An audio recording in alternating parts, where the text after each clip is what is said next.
Capítulo 5, que se refiere a principios del movimiento del agua subterránea. En esta parte, entonces, vamos a recordar ciertos conceptos de hidráulica, ¿verdad? Por ejemplo, recordemos que los ríos o los canales abiertos, en esos medios se presenta un flujo turbulento, ¿sí? Y esto se puede apreciar aquí en la fotografía, ¿verdad? Como el río, obviamente, por eso se le llama turbulento, salta, ¿sí? La velocidad es bastante alta. Por eso, entonces, ese flujo lo conocemos como turbulento. ¿Qué es lo que pasa con el agua subterránea? En este caso, el agua subterránea, su flujo tiene una baja velocidad. Su flujo es a través de medios porosos, principalmente, aunque hemos visto que también se puede desplazar a través de fisuras o fracturas, ¿verdad? Sin embargo, en términos generales, se desplaza en medios porosos y el flujo en este caso es laminar, como se observa aquí en las flechas en color anaranjado, ¿sí? El flujo entonces se desplaza de forma laminar, principalmente. En otras palabras, la velocidad del flujo es bastante pequeña, ¿ok? Recordemos también el principio de continuidad, que nos dice que el movimiento del agua a través de un tubo de flujo, la masa que entra por la sección S1, por ejemplo acá, una sección más pequeña, con velocidad V1, debe ser igual a la que sale por una sección S2, una sección más grande acá, y V2. En otras palabras, el caudal siempre se va a mantener, no importa la sección, si es más pequeña o es más grande, ¿ok? Tenemos acá entonces que analizar la ley de Darcy. Darcy fue un investigador francés que prácticamente desarrolló la teoría en flujo en medios porosos, es decir, de agua subterránea, y él planteó que el caudal que es capaz de atravesar un medio poroso permeable es proporcional al área de paso del medio permeable, normal al flujo y al gradiente hidráulico, en este caso I, de niveles piezométricos entre la entrada y la salida del flujo en el medio permeable. Entonces Darcy definió un caudal como caudal subterráneo o caudal de agua subterránea, en donde involucra la K, que es la permeabilidad o conductividad hidráulica, el área, obviamente, de una sección, y el gradiente hidráulico, que viene dado por la diferencia de alturas y una longitud o distancia en X, por ejemplo. Aquí lo tenemos. Tenemos la permeabilidad, el área, la diferencia o un delta H dividido la longitud, ¿verdad? De donde se está midiendo. Este caudal de paso generalmente se mide en metros cúbicos por día. La permeabilidad se da en metros por día. El área en metros cuadrados y el gradiente hidráulico, gradiente piezométrico o gradiente del agua subterránea, ese es adimensional, ¿verdad? Recordemos, ayer estábamos viendo un poco el gradiente hidráulico y que va a estar dado por la diferencia en H, ¿verdad? ¿Sí? Del agua subterránea. En este caso, se mueve de derecha a izquierda, por ejemplo. ¿Sí? Observen aquí las elevaciones. Entonces, en este caso, en este tubo, en este pozo, en este piezómetro, ¿sí? Por ejemplo, aquí tenemos una elevación de 610 metros. Acá tenemos 590 metros de elevación y acá el nivel está a 570. ¿Sí? Observemos acá la distancia en X o L, como quieran llamarle. Tenemos entre pozo y pozo, entre piezómetro y piezómetro, 200 metros, ¿verdad?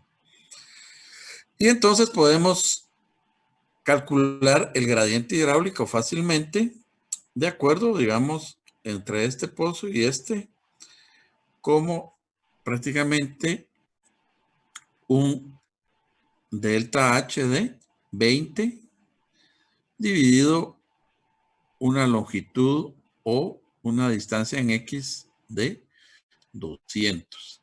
En este caso, el gradiente hidráulico sería de 0.1, ¿ok? O podríamos tomarlo de este piezómetro a este otro, 400 metros en L, pero en este caso tendríamos que tomar 610 menos 570, 40 metros en H. Y entonces nos daría igual, 0.1, ¿verdad?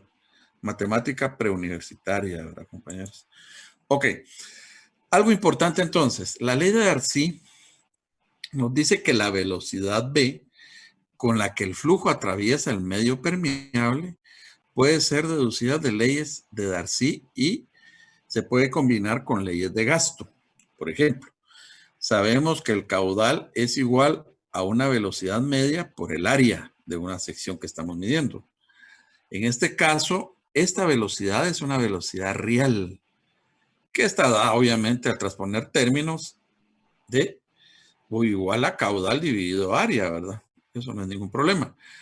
Pero lo interesante aquí es que estamos analizando el flujo en medios porosos. Es decir, aquí estamos analizando una velocidad en medios porosos que se llama velocidad de Darcy, porque fue el que la descubrió, la definió, y que va a estar dada por la permeabilidad del medio, entiendas roca, ¿verdad?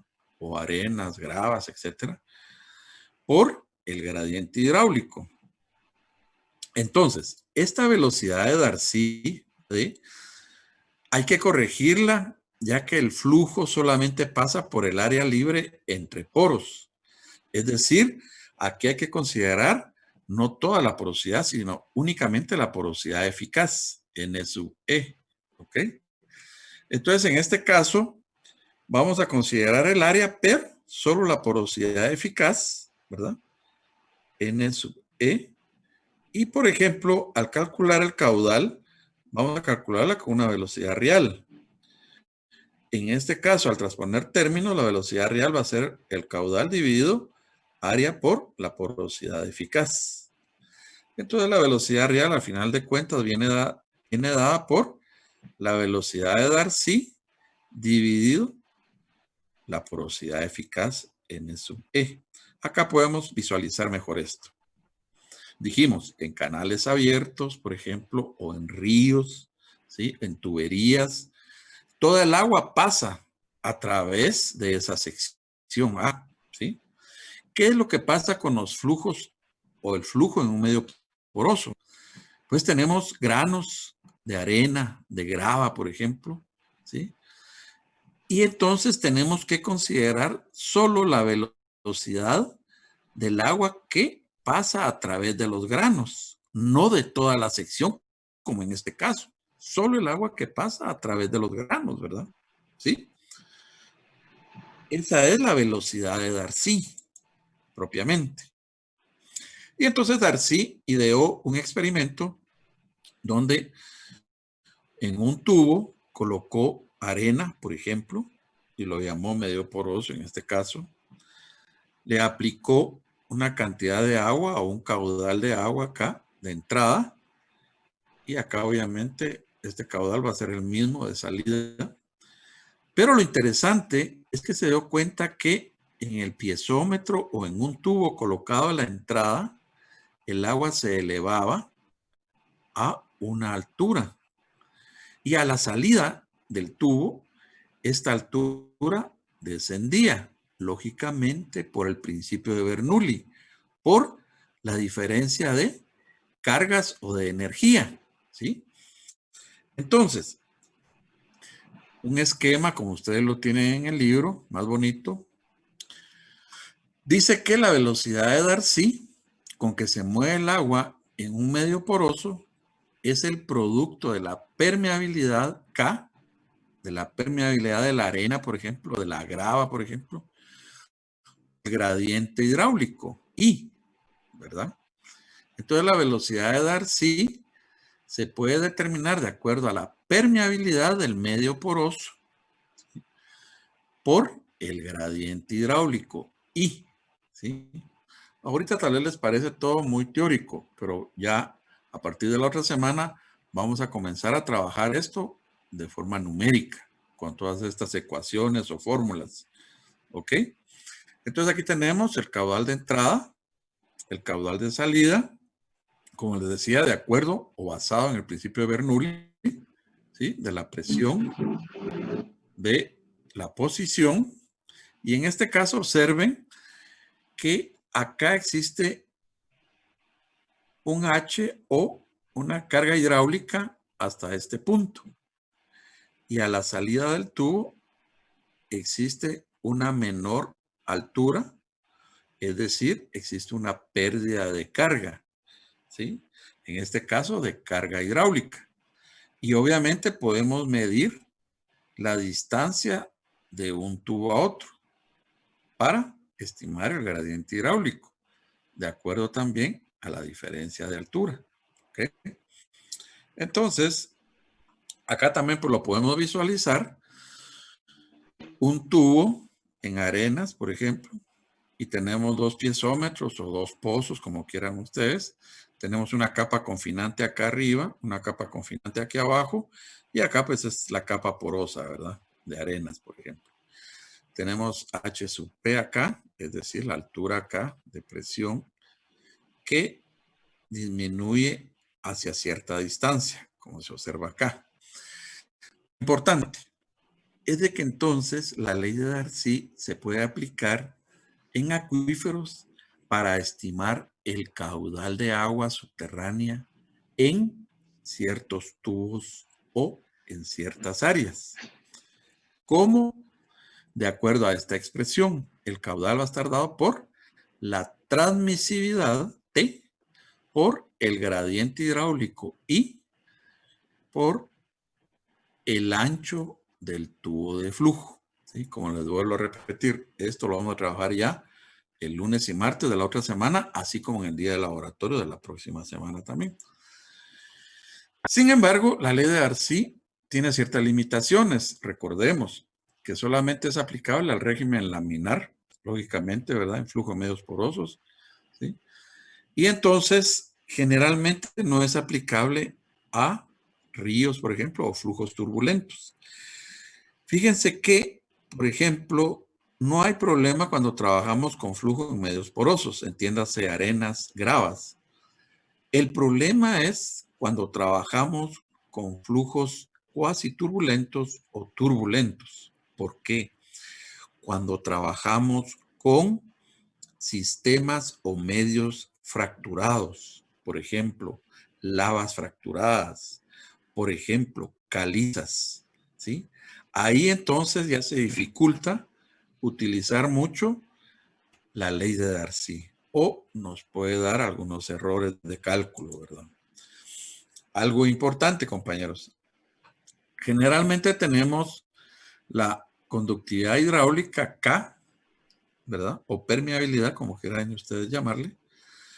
Y acá, por ejemplo, tenemos una arcilla de color oscuro. Aquí un limo de color gris, por ejemplo, oscuro. Y acá una arena. Obviamente, estos materiales van a presentar diferentes permeabilidades, lógicamente. La arena va a tener un valor de permeabilidad mayor que el limo y que la arcilla.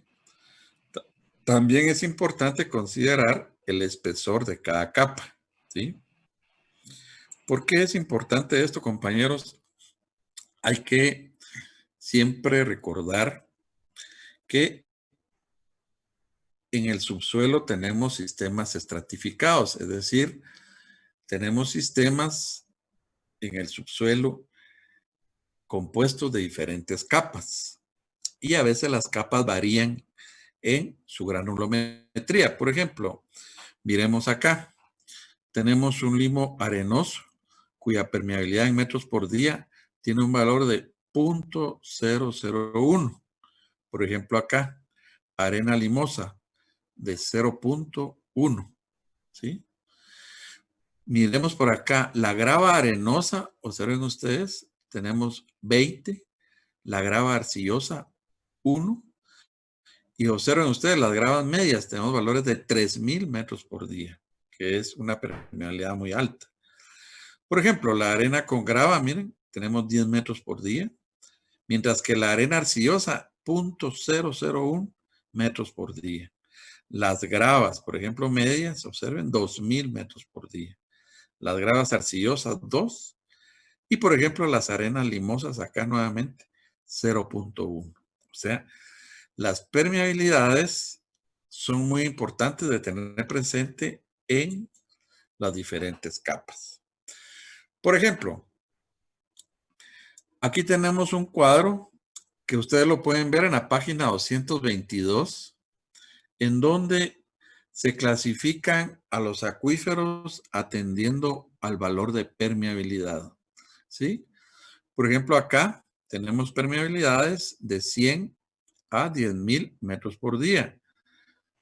Por ejemplo, en gravas limpias que nos representan excelentes acuíferos, la clasificamos como una alta permeabilidad, es decir, la capacidad de drenaje es buena. Por ejemplo, de 1 a 100 metros por día de permeabilidad es típico de arenas limpias o mezclas de gravas y arenas. Acá los acuíferos son regulares a buenos.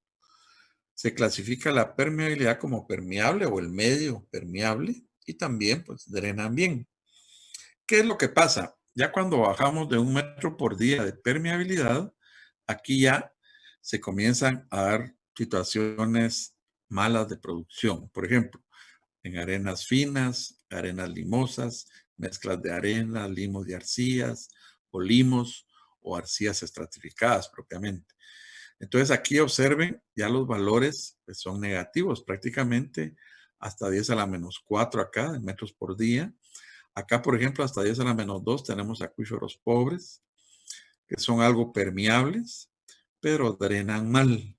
Acá ya de 10 a la menos 2 a 10 a la menos 4, hablamos de acuitardos, por ejemplo, que son poco permeables y lógicamente también van a drenar mal. Y ya menos de 10 a la menos 4, por ejemplo, valores 10 a la menos 5, 10 a la menos 6. Aquí estamos hablando de arcillas propiamente, pizarras, granitos, por ejemplo, que forman acuicludos o acuifugos, ¿verdad? Son materiales impermeables prácticamente y estos materiales obviamente no van a drenar. Y entonces hablamos también de dos conceptos, homogeneidad y heterogeneidad. Por ejemplo, un material es homogéneo si tiene la misma conductividad hidráulica en todas direcciones, así como la misma capacidad de almacenamiento.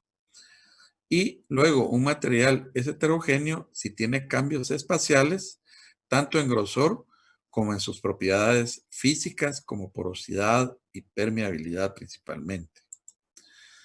Observemos acá. Acá tenemos formaciones acuíferas heterogéneas. Por ejemplo, acá tenemos lo que sería una cuchilla, ¿verdad? De arena. Acá sí tenemos capas de arena, más o menos dispuestas de forma horizontal. Y acá tenemos una arena más gruesa y una arena más fina, por ejemplo, ¿sí? Obviamente acá las permeabilidades van a variar. Así como acá la permeabilidad, pues obviamente por el espesor se va haciendo nula hasta que llega a esta parte, ¿verdad? ¿Ok? Y entonces también hablamos de medios isótropos y anisótropos, ¿sí? Un medio se dice es hidráulicamente isótropo o isotrópico, como quieran llamarle, cuando sus propiedades de permeabilidad son iguales en cualquier dirección. Ahora bien, si la permeabilidad varía con la orientación, ese medio lo vamos a considerar anisótropo o anisotrópico, como quieran llamarle. Por ejemplo, acá tenemos arenas, observen ustedes, casi del mismo tamaño, más o menos subredondeadas, y este medio es isotrópico. ¿Por qué? Porque aquí el agua puede desplazarse en cualquier dirección con la misma velocidad. O sea que tiene la misma permeabilidad en cualquier dirección, como se observa acá en las flechas. Mientras que acá, observen ustedes, tenemos granos aplastados y el medio decimos que es anisotrópico. ¿Por qué? Porque el agua se desplaza principalmente de derecha a izquierda, en este sentido. Por eso las flechas de acá son más grandes, ¿verdad? De derecha a izquierda. Mientras que en este sentido, por ejemplo, o en este otro, como aparecen acá, la permeabilidad es menor, ¿sí? Y entonces, generalmente en algunos medios podemos simbolizar las combinaciones de heterogeneidad y anisotropía, ¿sí? Por ejemplo, acá, observen ustedes, tenemos que un medio es homogéneo e isotrópico. Tiene la misma composición, el mismo tamaño de arenas, por decirlo así, y la dirección de la permeabilidad, tanto en X como en Y, es la misma, por ejemplo. Por ejemplo, acá, un medio es homogéneo, pero es anisotrópico. ¿Por qué? La permeabilidad es mayor en sentido este-oeste o de derecha a izquierda, ¿sí? Y es menor en sentido norte-sur, por ejemplo, ¿sí? Acá, por ejemplo, hablamos de un medio heterogéneo e isotrópico. Por ejemplo, esta parte acá tiene la misma permeabilidad en los dos sentidos, ¿sí? Pero acá la permeabilidad varía hacia el noreste, por ejemplo, es menor, ¿sí? Y acá hablamos de un medio heterogéneo y anisotrópico, que en donde el medio varía, ¿verdad? Su permeabilidad y la velocidad en cualquier dirección, ¿ok? Bueno, compañeros, entonces vamos a quedarnos ahí.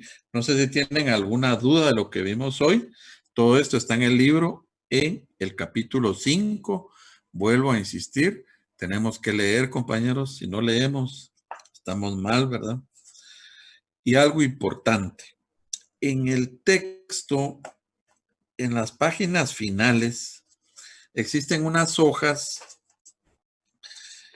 que son de papel, o sea, son de escala más bien logarítmica.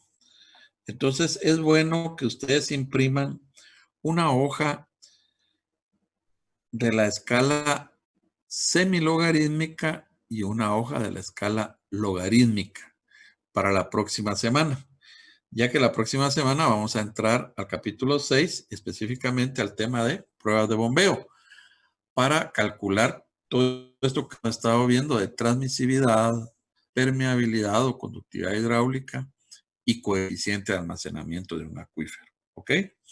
Entonces es importante que tengamos a la mano nuestra hojita, tanto en logarítmica como logarítmica, para la próxima semana. Esto también aplica para la próxima semana el laboratorio, ¿verdad? ¿De acuerdo? ¿Alguna duda, compañeros? ¿Estamos bien? Muy bien, muy bien. Bueno, entonces les deseo buena noche, compañeros, ¿verdad? Feliz noche, doctor. Buenas noches.